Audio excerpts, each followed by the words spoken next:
semua, apa kabar? Sehat bukan? Ibu harap kalian masih tetap semangat mengikuti pembelajaran dari rumah. Mari kita lanjut pelajaran kita yang terakhir di tema 5, yaitu pengalamanku, subtema 4, pengalamanku di tempat wisata, pembelajaran 5 dan 6. Pastikan sebelum belajar untuk kamu berdoa terlebih dahulu, supaya Tuhan senantiasa memberi kamu kemudahan. Benny pergi ke Papua bersama Edo. Keluarganya bermusyawarah. Akhirnya keluarga sepakat pergi ke Raja Ampat. Musyawarah merupakan contoh sikap yang baik karena sesuai sila keempat Pancasila. Jadi hari ini kita akan belajar pengalaman Benny pergi berwisata ke Raja Ampat bersama keluarganya. Sebelum mengunjungi Raja Ampat, mereka bermusyawarah terlebih dahulu. Kita juga sudah belajar tentang bermusyawarah. Ingatlah, musyawarah sesuai dengan sila keempat Pancasila. Sekarang mari kita baca teks percakapan yang ada pada slide ini. Edo meminta tolong kepada kakak sepupunya. Kakaknya bernama Oridek. Oridek disuruh menjadi juri.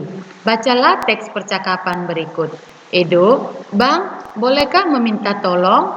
Oridek, boleh. Meminta tolong apa, Dik? Edo, Bang, Edo ingin berlomba lompat palang.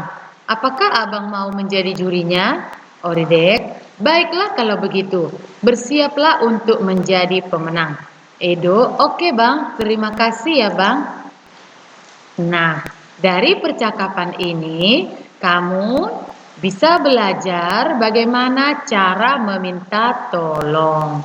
Perhatikan Edo ketika meminta tolong. Dia menggunakan kata-kata yang sopan.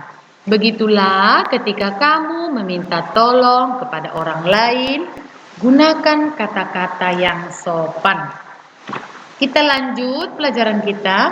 Benny pergi ke Banjarmasin. Benny mengunjungi pamannya. Paman mengajak Benny bakti sosial di Tugu Katulistiwa. Di Tugu ada orang yang mengecat, ada yang memungut sampah, ada juga orang yang memotong rumput. Benny bertugas mencabut rumput. Benny bersama pamannya dan beberapa orang lainnya.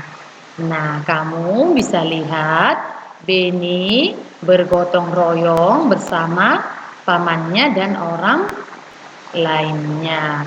Mereka membersihkan lingkungan di sekitar Tugu Katulistiwa. Jadi ini juga merupakan pengalaman bagi Benny. Perhatikan gambar berikut. Kegiatan bakti sosial merupakan contoh sikap yang baik karena sesuai sila kelima Pancasila. Berikanlah centang atau tanda checklist pada gambar yang menunjukkan contoh sila kelima. Diskusikan dengan teman sebangkumu. Iya, karena ini situasi pandemi COVID, jadi kamu berdiskusi dengan orang tua saja ya. Nah, cobalah kamu pilih dari keenam gambar ini, manakah gambar yang sesuai dengan sila kelima Pancasila. Salah satu contohnya adalah bakti sosial. Nah, bakti sosial ataupun gotong royong. Inilah tugasmu yang pertama di hari ini. Teman-teman, coba ingat kembali pengalamanmu. Pengalaman melakukan kegiatan sesuai sila kelima Pancasila. Sudah ingat? Coba ceritakan di depan kelas agar kamu dapat berbagi pengalaman sesuai sila kelima Pancasila. Ya, kalau tadi kita masuk sekolah, kamu bisa bercerita tentang pengalamanmu yang sesuai dengan sila kelima Pancasila. sila. Berikutnya, Beni terpisah dari pamannya. Beni menemui panitia. Beni meminta tolong kepada panitia. Panitia bakti sosial untuk mengumumkannya. Beni menunggu paman di tenda panitia. Ya, jadi ternyata Beni terpisah dari pamannya. Kemudian Beni minta tolong kepada panitia supaya diumumkan lewat pengeras suara. Nah, tugasmu cobalah bantu Beni membuat kalimat dengan kata tolong kepada panitia. Jadi tugasmu yang kedua, buatlah 4 kalimat dengan kata tolong. Ingat dengan cara yang berbeda. Jadi cobalah kamu kerjakan tugas ini di buku tugasmu, yaitu membuat 4 kalimat dengan kata tolong. Misalnya, tolong umumkan di pengeras suara bahwa saya terpisah dari paman saya. Ya, di situ ada kata tolong. Nah, kamu bisa buat kalimat yang lainnya yang tujuannya meminta tolong kepada panitia. Berikutnya, anak-anak praktikanlah di depan kelas. Praktik tentang membuat kata tolong yang digunakan dalam kehidupan sehari-hari. Gunakanlah bahasa yang sopan dan baik. Ya, itulah tadi tugasmu yang kedua di hari ini. Membuat 4 kalimat minta tolong. Berikutnya, Beni menghitung langkah dari rumah ke Tugu Katulistiwa. Jarak rumah paman ke Tugu Katulistiwa 240 meter. Jarak Tugu Katulistiwa menuju tenda panitia 3000 cm. Berapa meterkah jarak yang ditempuh Beni dari rumah paman ke tenda panitia? Ya, diketahui jarak pertama rumah ke Tugu sama dengan 240 meter. Jarak kedua Tugu ke tenda sama dengan 3000 cm. Ditanya jarak yang ditempuh Beni. Maka jarak kedua sama dengan 3000 cm. Kita ubah ke meter ya nak ya. 3000 cm sama dengan 30 meter.